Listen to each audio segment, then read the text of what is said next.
अगर आप क्रिकेट के बारे में थोड़ी बहुत भी इंफॉर्मेशन रखते हैं तो आपको ये चीज जरूर पता होगी कि जब भी कोई खिलाड़ी छक्का मारता है तो अमूमन यही कहा जाता है कि यार उसके छक्के की वजह से टीम जीत गई।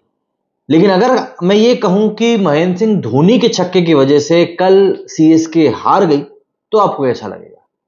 मैं जानता हूं आपका दिमाग ठनकेगा कि यार ये मैं क्या बोल रहा हूं, या मैं होश में हूं भी या नहीं हूं। काफी सारी बातें आपके मन में आएंगी, लेकिन मैं आपको यकीन दिला दूं कि वाकई में ऐसा हुआ है कि महेंद्र सिंह धोनी ने जो कल 110 मीटर लंबा छक्का मारा था ना ग्राउंड के बाहर, उसी कारण से कल कहीं ना कहीं सीएसके मैच हारी है। और कप्तान ऋतुराज गायकवाड़ भी एक बड़ा कारण रहे। इन दोनों ही चीजों के बारे में बात करते हैं। दरअसल रॉयल चैलेंजर्स बेंगलुरु ने लगातार छठी जीत दर्ज करके आईपीएल 2024 के प्लेऑफ में अपनी जगह बना ली।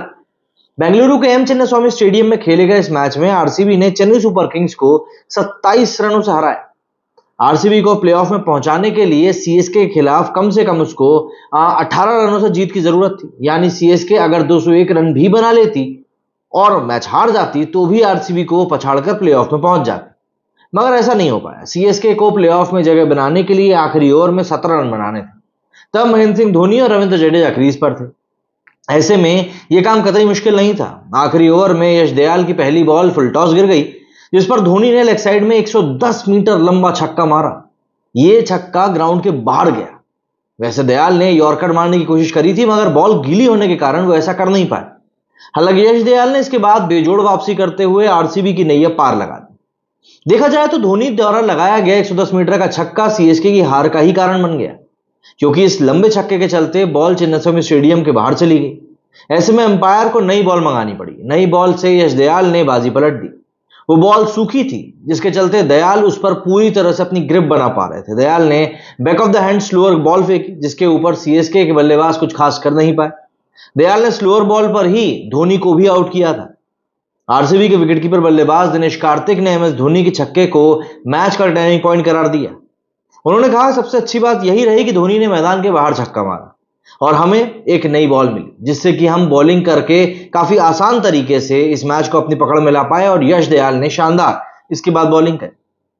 वहीं आरसीबी के कप्तान फाफ डु प्लेसिस ने मैच के बाद खुलासा किया कि उनकी योजना धोनी के खिलाफ यॉर्कर बॉल फेंकने की थी, क्योंकि चिन्नास्वामी में हुई बारिश के कारण बॉल गीली हो चुकी थी। इसलिए यश दयाल के हाथ से बॉल फिसल गई और लो फुल टॉस चली गई। इसके कारण धोनी ने एक लंबा छक्का लगाया। बॉल खो जाने के बाद दयाल को सूखी बॉल मिली, इसके चलते वो स्लोअर बॉल डाल पाए।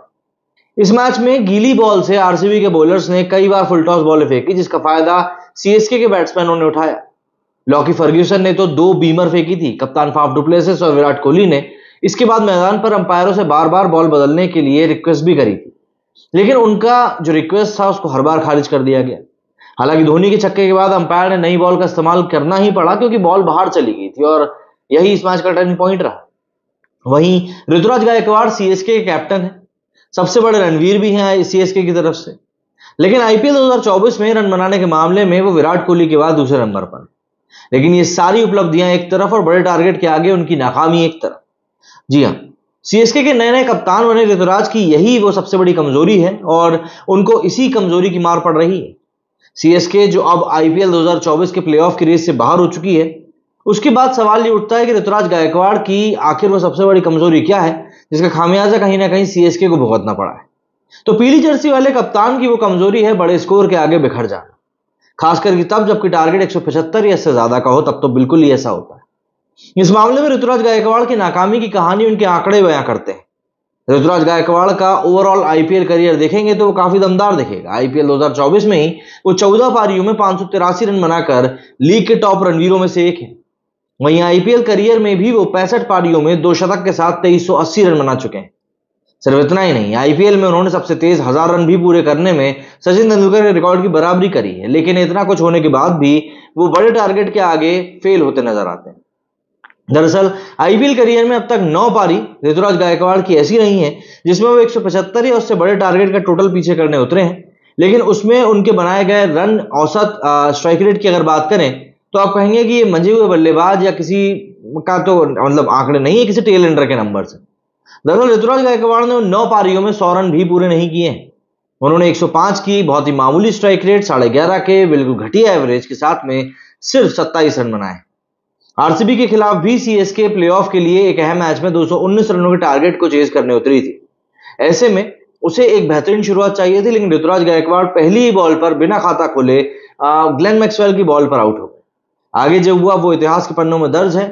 सीएसके इस बार के आईपीएल से बाहर हो चुकी है और उसके अब अपने अपने कारण है। अब कई लोग बोल रहे हैं जैसे कि धोनी का छक्का एक बड़ा कारण बना, और अगर आपको ये छक्का समझ में नहीं आ रहा है तो आप सिंपल सी इस बात को समझिए कि जब लेदर बॉल गीली रहती है तब उस बॉल को कंट्रोल के साथ में डिलीवर कर पाना बहुत मुश्किल हो जाता है। और यही दिक्कत कल आरसीबी के बॉलर्स के साथ भी आ रही थी, क्योंकि बारिश हो चुकी थी, ग्राउंड गीला था, बॉल जितनी बार भी रोल करके बाहर जा रही थी बॉल काफी गीली हो जा रही थी, जिस कारण से बॉलिंग करते वक्त बॉल ग्रिप हो नहीं पा रही थी। और यही कारण था कि लॉकी फर्ग्यूसन जब नकल बॉल डाल रहे थे ना ऐसी वाली, तब वो बॉल उनकी डिलीवर नहीं हो पा रही थी, और उस समय ही उनके हाथ से 2 बीमर चली गई थी। एक बीमर तो रचिन रविंद्र को गई थी, जिसके ऊपर उन्होंने चौका भी मारा था। तो ऐसे में सबसे बड़ी बात यही आ जाती है कि जब बॉल गीली थी और वो बॉल नहीं जा रही थी, इसलिए सीएसके रन बना पा रही थी। बट इवेंचुअली वही कहते हैं ना कि ऊपर वाले ने ही अगर कुछ लिख के दिया है तो फिर क्या कर सकते हैं। हुआ वही, धोनी ने पहली बॉल पर ग्राउंड के बाहर छक्का मारा और फिर उसके बाद हमने देखा कि क्या हुआ है। क्या कहना है आप लोगों का इस बारे में कमेंट करके जरूर बताइएगा। मेरे स्टूडियो फिलहाल इतना ही। जय हिंद।